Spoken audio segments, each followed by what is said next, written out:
ট্যাবাগড়িয়া সেতুর জন্য জমি অধিগ্রহণ শুরু, নতুন আশার আলো ড্যাবরাবাসীর জন্য। ড্যাবরাবাসীর দীর্ঘদিনের স্বপ্ন পূরণের পথে ট্যাবাগড়িয়া সেতু। কাঁসাই নদীর ওপর সেতু নির্মাণের জন্য জমি অধিগ্রহণের প্রাথমিক কাজ শুরু হয়েছে। ইতিমধ্যে ৭৮ জন জমিদাতা তাদের জমি দেওয়ার অঙ্গীকার করেছেন। বিধায়ক হুমায়ুন কবির এবং ভূমি ও ভূমি সংস্কার দপ্তরের উদ্যোগে জমি চিহ্নিতকরণ প্রক্রিয়া চলছে। প্রায় ৬.৫ একর জমি প্রয়োজন। এর সেতু তৈরি হলে বর্ষাকালে নদীর দুই পাড়ে থাকা ভবানীপুর ও ভরতপুর পঞ্চায়েতের মানুষ ড্যাবরার সঙ্গে সহজে সংযুক্ত হতে পারবেন। মুখ্যমন্ত্রী মমতা বন্দ্যোপাধ্যায়ের উদ্যোগে ড্যাবরার মানুষ নতুন ভরসা পাচ্ছেন।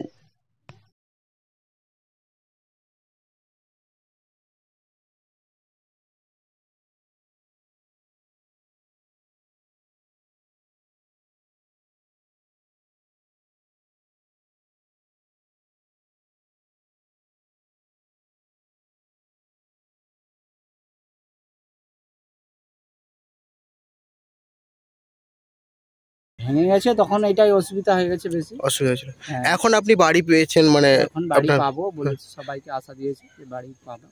পেয়ে কতটা খুশি? আপনি কতটা খুশি? খুশি আমি, পেয়ে গেলেই সবাই খুশি হবে। তো আপনি কি যাদের উদ্যোগে আপনি করেছেন তাদের কি জানাবেন, ধন্যবাদ জানাবেন? হ্যাঁ, তাদেরকে ধন্যবাদ জানাবো, সবাইকে, পুরো টিমকে। এমন একটা করে দেয় আমার যেমন কিছু হয় একটা বাড়ি।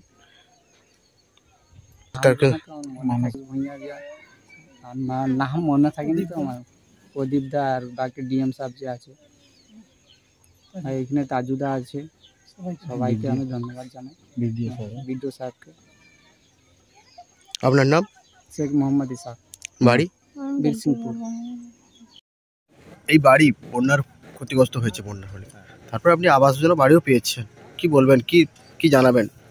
না, আমাদেরকে আমাদের বিডিও সাহেব বা আপনার ইরিগেশন ডিপার্টমেন্ট থেকে বা জেলা পরিষদ থেকে, আমাদের অঞ্চল থেকে সবাই, ব্লক থেকে ব্লক সভাপতি সবাই এসে আমাদের সামনে দাঁড়িয়েছিলেন বা এখনও আছেন।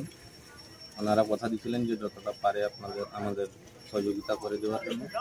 তো একটা আবাস যোজনার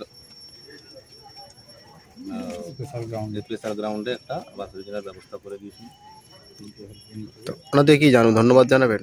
হ্যাঁ, অনেক অনেক ধন্যবাদ জানাচ্ছি। আপনার নাম? আমার নাম শেখ ইসলাম আলী, বাড়ি মামুদাবাদ। বন্যায় ক্ষতিগ্রস্ত হয়েছিল এবং ভেঙে গেছিল, বিস্তীর্ণ এলাকা প্লাবিত হয়েছিল। তার 7 নম্বর 8 নম্বর এখান দিয়ে গেছে। তো সেই জায়গাটায় আমরা আমাদের শেখ মোহাম্মদ ইসাক ভাই এবং তার সহধর্মিনী, বাড়িটা ভেঙে পড়ে গেছিলো, আপনাদের কাছেও ছবি আছে। তা আমরা তখন প্রতিশ্রুতি দিয়ে গেছিলাম যে যাতে আবাস যোজনায় ঠাঁই পায় ক্ষতিগ্রস্ত মানুষ, কারণ আমাদের প্রিয় মুখ্যমন্ত্রী বলছেন বন্যায় ক্ষতিগ্রস্ত মানুষদের পাশে দাঁড়িয়েছেন। এবং ইরিগেশন মন্ত্রী মানস রঞ্জন ভূঁইয়া সুপারিশ ক্রমে এবং জেলা লেভেলের ডিএম সাহেবের রিভিউ মিটিং যেখানে ছিল, সেখানে আমাদের পঞ্চায়েত সমিতির সভাপতিও ছিল এবং আমিও ছিলাম এবং আরও অনেকে ছিলেন।